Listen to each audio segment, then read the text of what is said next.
La mairesse Josée Néron vient de terminer sa première année à la barre de la ville de Saguenay. Lors de son bilan annuel, elle a tenu un discours positif concernant son travail à la mairie. Cette première année a été marquée par de multiples dossiers comme celui du nouvel amphithéâtre et du changement de direction en promotion Saguenay. Pour en parler, je reçois la consultante en développement et professionnel de recherche Isabelle Brochu. Madame Brochu, bonjour. Bonjour. Madame Brochu, est-ce que vous êtes d'accord avec les propos de Madame Néron concernant sa première année à la mairie de Saguenay?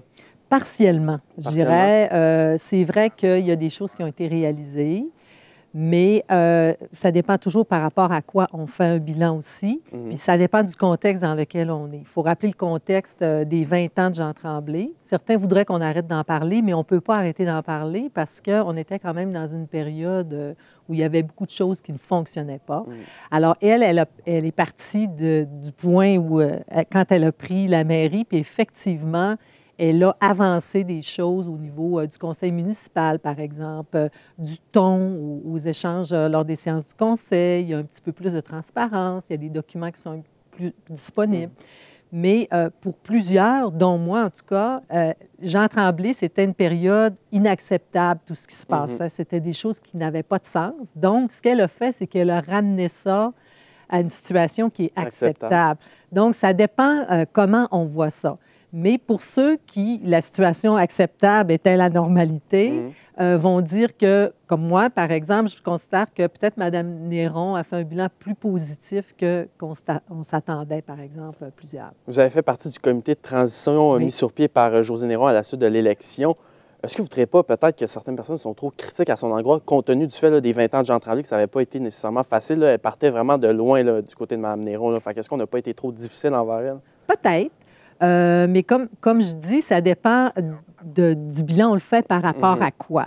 Moi, ce que j'ai fait quand j'ai regardé le bilan de Mme Josée Néron, elle a quand même été élue comme mairesse avec près de 50 des voix.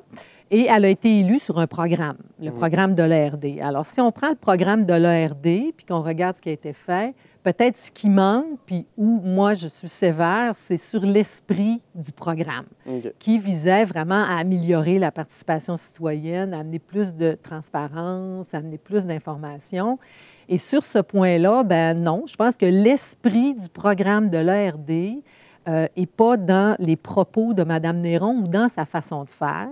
Puis, il y a des dossiers où c'est vraiment plus évident. Le dossier de l'amphithéâtre, c'est peut-être celui-là qui symbolise le mieux cette question-là. Et c'était ma prochaine question. Oui, comment avez-vous trouvé son approche? Elle dit qu'elle est rendue à faire une consultation avec sa population. Comment trouvez-vous son approche face à ce dossier-là de l'amphithéâtre? Bien, c'est pas une approche qui respecte l'esprit du programme de l'ARD. Parce qu'en fait, d'abord, ça n'a jamais été discuté en campagne électorale. Ce dossier-là est arrivé tout d'un coup. Elle a poursuivi, dans le fond, continuer à avancer ce dossier-là malgré le fait que la population n'était pas vraiment pour, que ça créait une division. Elle disait, je vais les convaincre.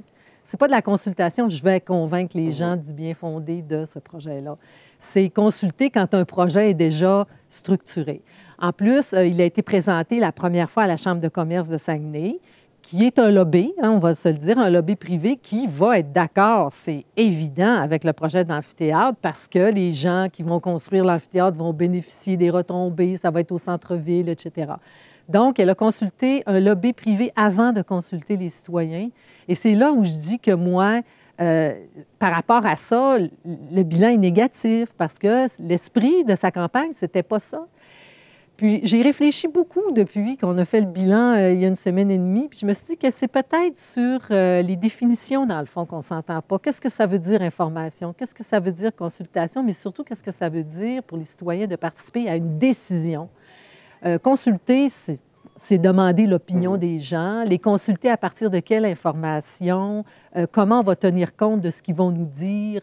Alors, c'est là où peut-être ce qu'elle disait, ce que les gens ont compris, il y avait un écart. En tout cas, moi, personnellement, il y avait un écart entre ce qu'elle a dit puis ce que moi, j'avais compris. Puis pour ce qui est du financement, elle a discuté avec le premier ministre François Legault qui stipule qu'il va donner un financement de 50 % si la population en bas. Elle attend un 10 % de la part du gouvernement fédéral. Ça serait donc 60 % qui serait subventionné. Est-ce que c'est assez, vous pensez?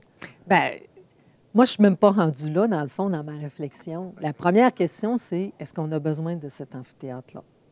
Quand elle dit que ça répond à des besoins sportifs, des besoins culturels, bien, moi, je n'ai pas vu de chiffres, je n'ai pas vu d'études, je n'ai pas vu d'analyse. On a présenté comme le projet, l'architecture, bon.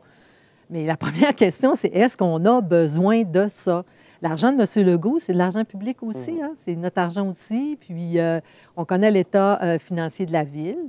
Il y a une chose qui n'a pas été beaucoup soulevée aussi, c'est que la zone où on va construire l'amphithéâtre, c'est une zone qui va être considérée comme inondable dans 20 ans en raison des changements climatiques. Est-ce que c'est correct d'aller construire ça? Je veux dire, il y a toutes des questions avant, des études, des données qu'on n'a pas. Moi, je considère comme citoyenne que j'ai 0 données pour pouvoir dire est-ce que ça, c'est pertinent ou c'est pas pertinent, l'amphithéâtre. Et Mme Néron a affirmé qu'elle a réussi 65 de ses promesses électorales ou est en voie de réaliser durant sa première année. Est-ce que vous trouvez que c'est un bon score là, pour cette première année? Oui, puis ça se peut dans le sens que je l'ai regardé le programme vraiment attentivement, mais il y a beaucoup de petites choses qui ont été faites, là, comme changer le ton au conseil municipal. C'était dans le programme aussi, mettre les procès-verbaux. C'est bon. Le comité exécutif, par exemple, elle a ramené les élus au comité exécutif. Puis ça, c'est correct, là, c'est positif, mais c'est juste normal. C'est ça que je veux dire. Donc, si on regarde tout l'ensemble de son programme, oui, je ne doute pas, moi, qu'il y a 65 des promesses qui ont été réalisées. Puis il y a des petites choses, puis il y a des grandes choses dans le programme. Ça fait que ça dépend comment on fait le bilan, dans le fond. Mais dans l'esprit du programme, je pense que non. Madame Brochu, merci beaucoup. Ça me fait plaisir. Je recevais la consultante en développement et professionnelle de recherche Isabelle Brochu. Mesdames et messieurs, au revoir.